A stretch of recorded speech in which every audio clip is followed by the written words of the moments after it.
আমরা জানি অ ধ্বনির আমরা দুই ধরনের উচ্চারণ পেয়ে থাকি, একটি হচ্ছে সংবৃত উচ্চারণ আর একটি হলো বিবৃত উচ্চারণ। আর অ ধ্বনির আমরা কয় রকমের উচ্চারণ পেয়ে থাকি? দুই রকমের উচ্চারণ পেয়ে থাকি। একটা অ এর মতোই উচ্চারিত হয়, আর একটা ও এর মতো উচ্চারিত হয়। এই যে অটা যদি অ এর মতোই উচ্চারিত হয় তখন তাকে বলি আমরা বিবৃত উচ্চারণ, তখন তাকে বলি আমরা বিবৃত উচ্চারণ। আর অ যদি ও এর মতো উচ্চারিত হয় তখন তাকে বলি আমরা সংবৃত উচ্চারণ। তো আজকে শিখবো আমরা আদ্য অ এর সংবৃত উচ্চারণ। আদ্য অ এর সংবৃত উচ্চারণ নিয়ম এক, এই আদ্য অ এর পরে যদি কি পায়? রস্বই পায়, যদি দীর্ঘই পায়, যদি রস্বও পায়, যদি দীর্ঘও পায়, তাহলে কিন্তু ও এর মতো উচ্চারিত হবে। যেমন দেখো ছবি, দেখো আদ্য অ এর পরে কি আছে? রস্বইকার আছে, তাহলে উচ্চারণ হবে কিন্তু ছবি। মতি, তাহলে দেখো আদ্য অ এর পরে রস্বইকার আছে, উচ্চারণ আমরা করব কিন্তু ময়কার তয় রস্বই, মতি। গতি,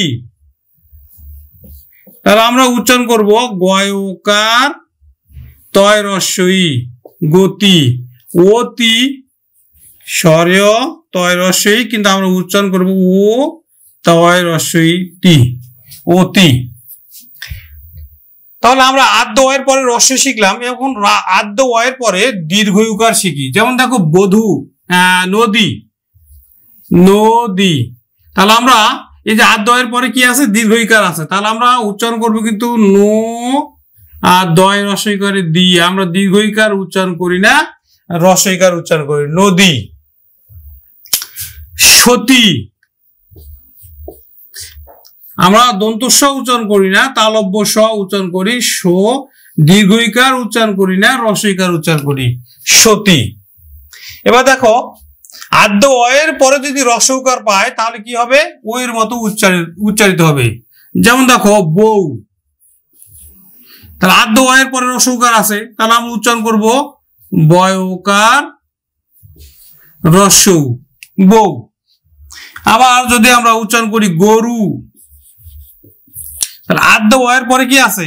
রস্বইকার আছে, তাহলে আমরা উচ্চারণ করব কিন্তু গয়কারে গো আর রয় রস্বইকারে রু, গরু। মধু, ম ধয় রস্বইকারে ধু, মধু। আমরা উচ্চারণ করব ময়কারে মো আর ধয় রস্বইকারে ধু, মধু। এবার আদ্য অ এর পরে যদি কি পায়? দীর্ঘইকার পায়, তাহলেও কিন্তু ও এর মতো উচ্চারিত হবে। যেমন দেখো বধূ, আমরা আদ্য অ এর পরে কি পাইছি? দীর্ঘইকার, এই জন্য কিন্তু আদ্য অটা ও এর মতো উচ্চারিত হবে, বধূ। ময়ূর, ময়ূর, আমরা উচ্চারণ করব ময়কার ময়ূর। শিক্ষার্থী বন্ধু, এগুলোর কিন্তু আবার ব্যতিক্রম আছে। নেতিবাচক অর্থে কিন্তু অ আবার অ এর মতোই উচ্চারিত হয়, নেতিবাচক অর্থে। যেমন দেখো অনিকেত, অনিকেত, অনিকেত। এখন দেখো আদ্য অ এর পরে কিন্তু রস্বইকার আছে, কিন্তু তারপরও কিন্তু আমার উচ্চারণ হবে কিন্তু অনিকেত, অনিকেত। আদ্য, দেখো এই যে নেতিবাচক অর্থে আমার আদ্য অটা কিন্তু অ এর মতোই উচ্চারিত হবে, অধীর, অধীরে উচ্চারণ হবে, অধীর। দীর্ঘইকার আছে, কিন্তু তারপরও কিন্তু অধীর, অধীরে উচ্চারিত হবে, অধীর। নিয়ম 2, আদ্য অ এর পরে যদি রিকার পায় 2 নম্বর নিয়ম, আদ্য অ প্লাস যদি রিকার পায় তাহলে আমার কিন্তু ও এর মতো উচ্চারিত হবে। যেমন বক্তৃতা,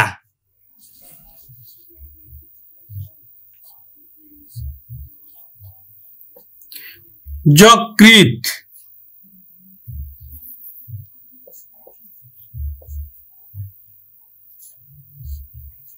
দেখো আদ্য হওয়ার পরে রিকার আছে তাহলে উচ্চারণ হবে কিন্তু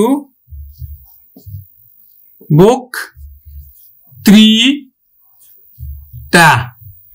বক্তৃতা। তারপরে দেখো যকৃৎ, শিক্ষার্থী বন্ধু আমরা অন্তস্থ জ উচ্চারণ করি না, বর্গীয় জ উচ্চারণ করি, যকৃৎ, যকৃৎ। শিক্ষার্থী বন্ধু এইখানেও কিন্তু ব্যতিক্রম আছে, নেতিবাচক অর্থে অ কিন্তু আবার বিবৃত উচ্চারণ হবে, অর্থাৎ অ এর মতোই উচ্চারিত হবে। যেমন দেখো অকৃপণ,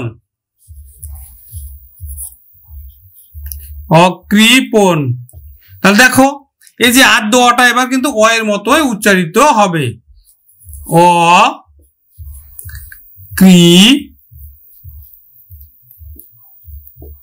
অকৃপণ, অকৃপণ, তাহলে অটা অ এর মতোই উচ্চারিত হলো। নিয়ম 3, আদ্য অ এর পরে যদি এবার জফলা পায়, নিয়ম 3 নম্বর, আদ্য অ প্লাস কি পায় যদি জফলা পায় তাহলেও কিন্তু ও এর মতো উচ্চারিত হবে। যেমন দেখো পদ্য, গদ্য, পদ্য, গদ্য, সভ্য,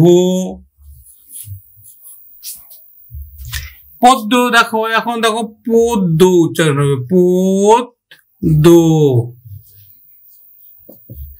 গদ্য,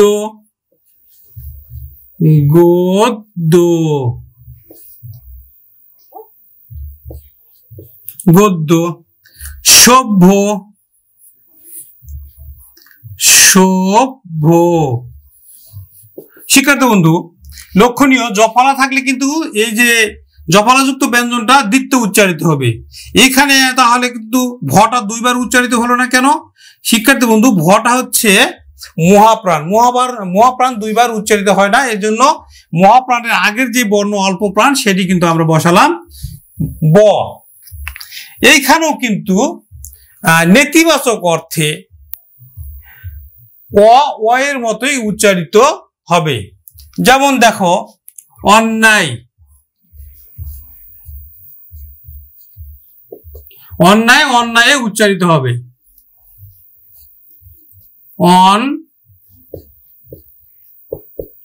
অন্যায়, অন্যায় অন্যায়ের মতোই কিন্তু উচ্চারিত হবে। নিয়ম 4 নাম্বার নিয়ম হলো যে আদ্য অ এর সাথে যদি কি পায়, ক্ষীয় পায়, ক্ষীয় পায় আর হচ্ছে গীয় পায় তাহলে কিন্তু ও এর মতো উচ্চারিত হবে। যেমন দেখো বক্ষ, তাহলে উচ্চারণ আমরা করবো কিন্তু বয় উকার কয় হস বক্ষ। এখন বলবা যে এখানে ক্ষীয় আছে, তাহলে শিক্ষার্থী বন্ধু শব্দের শেষে যদি ক্ষীয় থাকে তাহলে কিন্তু কখের মতো উচ্চারিত হয়, কার মতো? কখের মতো, এজন্য কিন্তু বক্ষ বক্ষ হলো। পক্ষ, পক্ষটা আমরা উচ্চারণ করবো কেমন করে? পয় উকার কয় হস পক্ষ, পক্ষ। যজ্ঞ, আদ্য অ এর পরে যদি কি পায়, গীয় পায়, আদ্য অ এর পরে যদি গীয় পায় তাহলে কিন্তু অটা ও এর মতো উচ্চারিত হয়। আর এখানে অন্তস্থ জ আছে, এখানে বর্গীয় জ, আমরা অন্তস্থ জ উচ্চারণ করি না, বর্গীয় জ উচ্চারণ করি, এই জন্য যোগ গো। শিক্ষার্থী বন্ধু এইখানে দেখো শব্দের শেষে যদি গিয় থাকে তাহলে কিন্তু গগের মতো উচ্চারিত হয়, এজন্য কিন্তু যোগ্য উচ্চারিত হলো। এইখানেও কিন্তু ব্যতিক্রম আছে। সেই ব্যতিক্রমটা কি?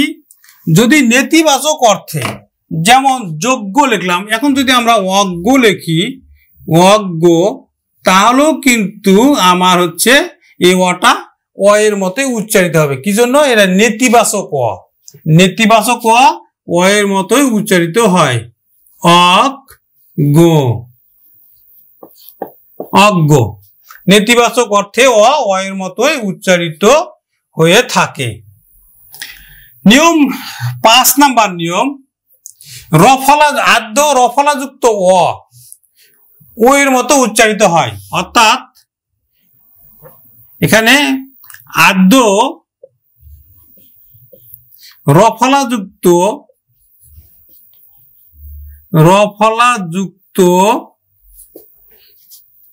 অ, রফলাযুক্ত অ ও এর মতো উচ্চারিত হবে, ও এর মতো উচ্চারিত হবে, উচ্চারিত হবে। যেমন দেখো, প্রধান, প্রধান, প্রধান, প্রভাত, প্রভাত। এখন দেখো প্রধানটা কেমন উচ্চারিত হচ্ছে, যে আদ্য রফলাযুক্ত অ, আদ্য রফলাযুক্ত অ ও এর মতো উচ্চারিত হবে, তাহলে উচ্চারণ হবে কিন্তু প্রধান, প্রধান। আবার দেখো প্রভাত, তাহলে ওকার দিয়ে আমরা এখন উচ্চারণ করব প্রভাত, প্রভাত। তবে শিক্ষার্থী বন্ধু, এই আদ্য রফলাযুক্ত অ এর পরে যদি অন্তস্থ অ থাকে তাহলে কিন্তু আবার অটা অ এর মতোই উচ্চারিত হবে। যেমন দেখো এখানে ক্রয়, এই যে রফলাযুক্ত অ এর সাথে পরে কি আছে? অন্তস্থ অ আছে, তাহলে কিন্তু আমার উচ্চারণ কিন্তু ক্রয়, ক্রয়ে উচ্চারিত হবে। ত্রয়,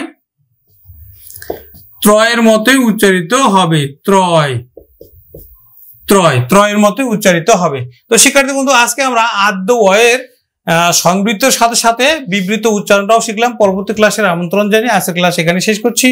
নমস্কার।